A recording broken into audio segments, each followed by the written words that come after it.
The Emerald Tablet, Chapter 20. The Teachers Play with a Toy. Like every day, Proteus Ajax walked around HR 0713 Monday morning watching the students practice. And like most days, Benjamin, Andy, and Gary sat at a round table in the back. But today, Benjamin had his kinetic orb on the table in front of him when Proteus walked over. "So what do we have here?" Proteus asked. He looked at the table. "Ah, a kinetic orb, designed by Ernol Rubik, if I am correct." "Rubik designed the orb?" Benjamin asked. "Of course," Proteus replied. "Ernol Rubik was a Telegen." Benjamin, Andy, and Gary stared at Proteus. "Kinetic orbs were all the craze ages ago in Lemuria," Proteus said. "When Rubik became an agent assigned to Hungary, he was allowed to introduce a simplified child's version, the Rubik's Cube, to humans." "So do you know how to solve it with your eyes closed?" Andy asked. "We've been trying to figure it out." "Eyes closed? Let's see," Proteus said. "First, you have to learn how to solve it with your eyes open. If you can't solve it with your eyes open, you can't solve it with your eyes closed." "So how do we do that?" Andy asked. "Practice, of course," Proteus replied. Andy groaned. "Of course. If you've mastered the algorithms, I can think of 2 ways off the top of my head to solve it with your eyes closed. 1, memorize it in its unsolved state, and then as you solve it in your mind, simply turn the orb to match." "Okay," Benjamin said. "And the second? Use telepathy.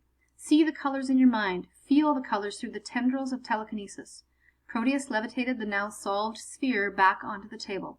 "Remember, you have to be many steps ahead of the orb. Know the route to your destination before you get there." In telepathy, Benjamin decided to ask Mrs. Zen if she could explain how telepathy could be used to solve the orb unseen. She closed her eyes and had Benjamin completely scramble it before handing it to her. She didn't look at it, but solved it in under 3 minutes. When she tried to explain the process, she confused Benjamin more than before he'd asked. "You just have to speak to the orb," she said. "How do I speak to an orb?" Benjamin asked. "It will speak to you if only you know how to listen," Mrs. Zen replied. "But it's not alive," Benjamin argued. "And what does that have to do with anything?" Mrs. Zen asked. "One truly gifted at telepathy can sense the vibes from anything, animate or inanimate." She looked to Heidi. "I'm sure your friend Miss Dillon could sense the color arrangement of the orb without looking." Mrs. Zen levitated it back to Benjamin. "Here, scramble it," she said. He did so. "Now, Miss Dillon, please close your eyes," Mrs. Zen said. "But I don't know how to solve it," Heidi protested. "I'm not asking you to solve it," Mrs. Zen said. "I just want you to tell us what the colors are. Now, please, close your eyes." Heidi did so. Benjamin levitated the now scrambled orb over to Heidi. "Please tell us the color order for the first phase, Miss Dillon," Mrs. Zen instructed. Heidi didn't say anything. She didn't even reach out for the orb. "I don't think I can do it," she said to Mrs. Zen, not opening her eyes.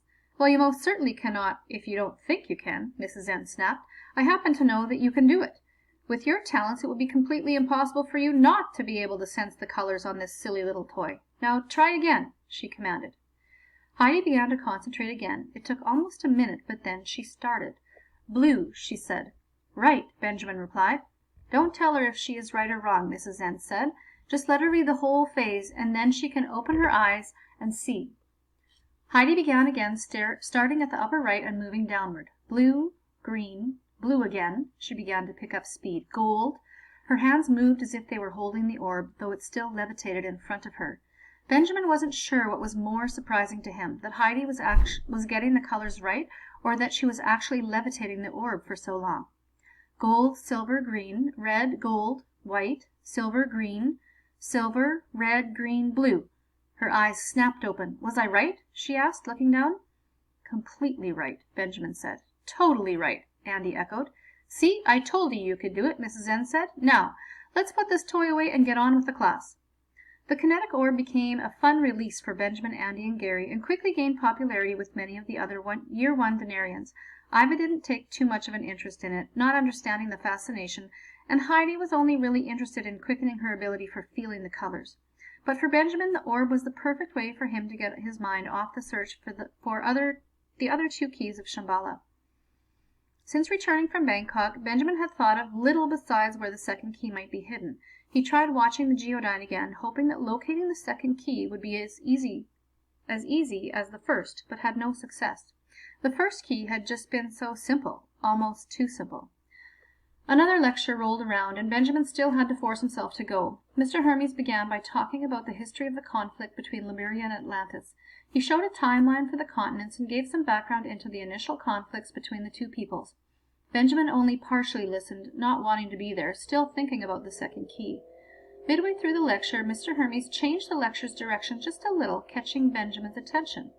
I'm sure many of you have heard of famous people in history whom you may suspect are from Lemuria or Atlantis. We talked about a few previously, Orion, Apollo, Artemis, and many of the other gods and goddesses. Would anyone else like to guess a few? Mr. Hermes asked. Gary said, Erno Rubik. Yes. I've heard about the orb craze going around now, Mr. Hermes said. I must say, I even dusted off my old teleportation orb for fun. Okay, who else? Einstein? Benjamin guessed. Yes, very good, Mr. Hermes said. Einstein is a perfect example of a Telegen who was raised in an agent family much like yourselves.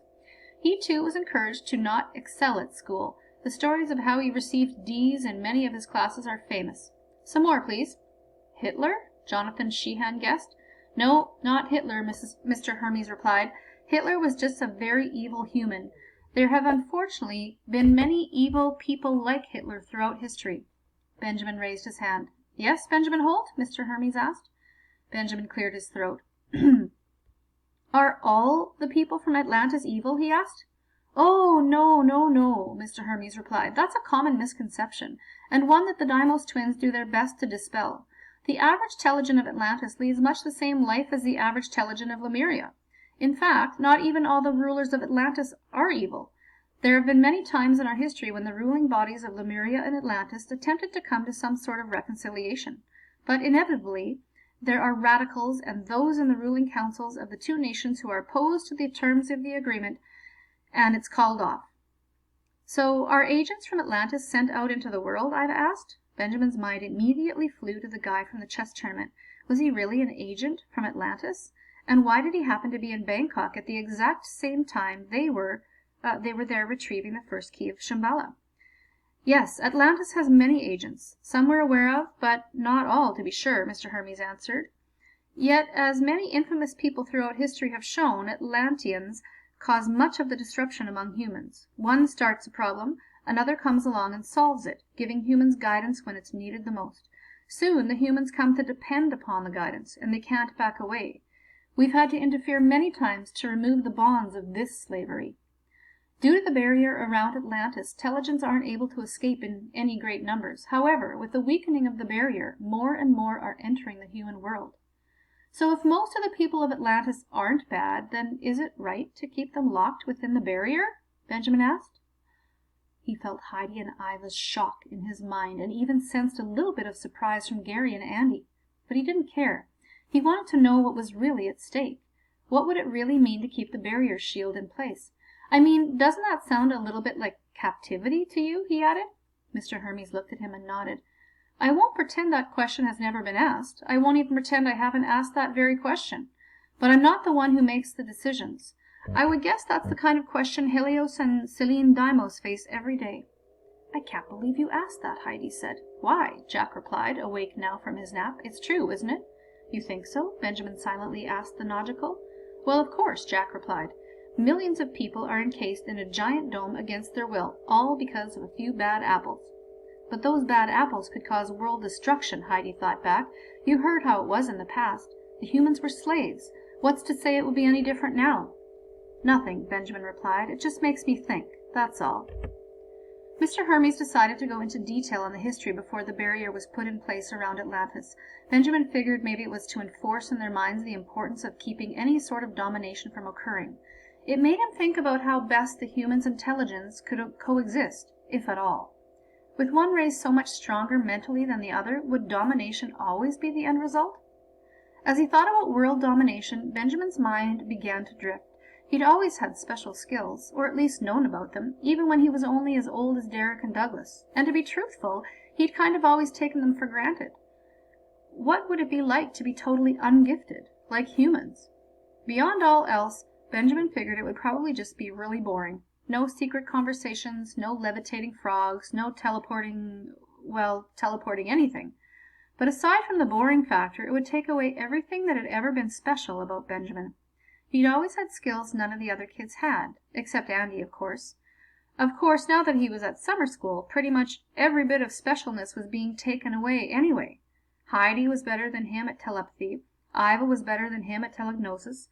Nobody could even compete with Garry when it came to science, and if Benjamin didn't watch it, Andy would be better than him at telekinesis, if he already wasn't.